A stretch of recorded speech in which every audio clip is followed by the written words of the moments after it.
हिमाचल प्रदेश में बरसात के कारण जो नुकसान हुआ है और उसमें हमने देखा कि ज़्यादा नुकसान जो हमारा रोड इंफ्रास्ट्रक्चर जो है वो डैमेज हुआ है। चाहे वो स्टेट हाईवेज़ हैं, नेशनल हाईवेज़ हैं, चाहे वो हमारे 4 लेन्स हैं। और उस दृष्टि से केंद्र के सहयोग के बिना उस नुकसान की भरपाई संभव नहीं है। आज मैंने केंद्रीय मंत्री नितिन गडकरी जी से मुलाकात की है और उनको हिमाचल प्रदेश में इस बाढ़ के कारण, बरसात के कारण जो नुकसान हुआ उसके बारे में अवगत भी करवाया। और साथ में मैंने उनसे एक बात के लिए निवेदन किया कि आप स्वयं हिमाचल प्रदेश में आएं और नुकसान का जायजा भी लें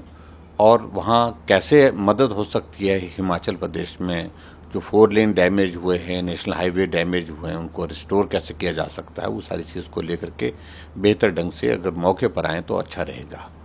और मुझे इस बात को लेकर के संतोष है कि उनने हमारे आग्रह को स्वीकार किया है और उन्होंने कहा कि मैं बहुत जल्दी कार्यक्रम हिमाचल का बना करके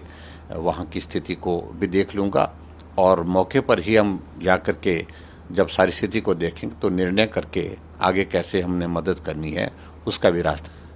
माननीय रक्षा मंत्री श्री राजनाथ सिंह जी से भी आज मुलाकात करने का अवसर प्राप्त हुआ और विशेष तौर से मैंने उनका धन्यवाद किया क्योंकि इस रेस्क्यू ऑपरेशन के दौरान जो बाढ़ के बरसात के दौरान इन दिनों में हमको हिमाचल प्रदेश में जो किया गया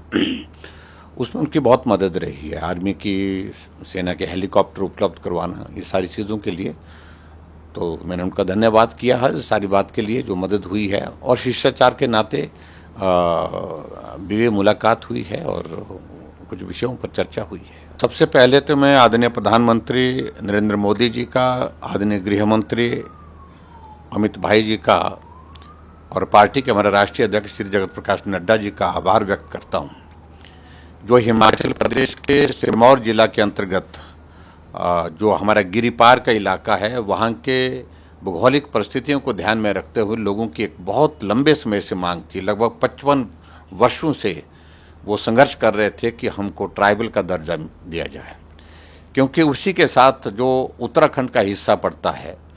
वहाँ ट्राइबल का दर्जा उनको बहुत पहले से उनके पास दिया गया है।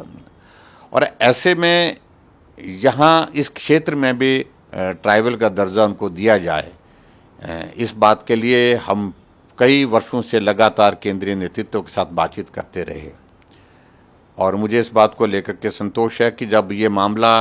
बतौर मुख्यमंत्री हमारे सामने लाया गया तो हमने इसकी जोरदार ढंग से इसकी पैरवी करने की हमने कोशिश की आदरणीय गृह मंत्री जी के समक्ष। और गृह मंत्री जी ने इस बात को स्वीकार किया कि ये स्वाभाविक रूप से बहुत एक उचित मांग है वहाँ के क्षेत्र के लोगों की और इस मांग को पूरा करना चाहिए। और इसी तरह से उन्होंने आगे बढ़ करके 16 दिसंबर 2022 को लोकसभा में बिल ला करके हाटी कम्युनिटी को ट्राइबल का दर्जा मिलना चाहिए उसको पारित किया। फिर उसके बाद राज्यसभा में पारित करने का विषय रह गया था। उसके पश्चात विधानसभा के चुनाव भी आ गए, उसके बाद और भी अलग अलग चीज़ें बीच में होती रही।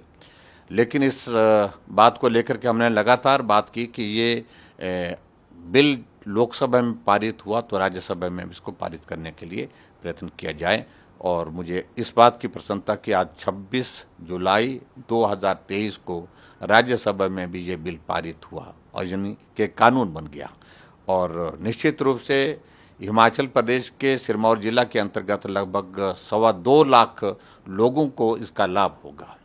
और आज वो सब लोग आनंद के माहौल में हैं, खुशी के माहौल में हैं और हमारा भी धन्यवाद कर रहे थे। और मैं व्यक्तिगत रूप से धन्यवाद आदरणीय प्रधानमंत्री जी, गृह मंत्री जी, राष्ट्रीय अध्यक्ष जगत प्रकाश नड्डा जी का करता हूं और सभी सांसदों का करता हूं। सुरेश कश्यप जी उसी क्षेत्र के सांसद हैं और मुझे लगता है कि निश्चित रूप से इस कम्युनिटी के लोगों को उसका जो लंबे समय से जो संघर्ष चल रहा था वो संघर्ष पूरा हुआ और मांग पूरी होने के साथ उनको इसका लाभ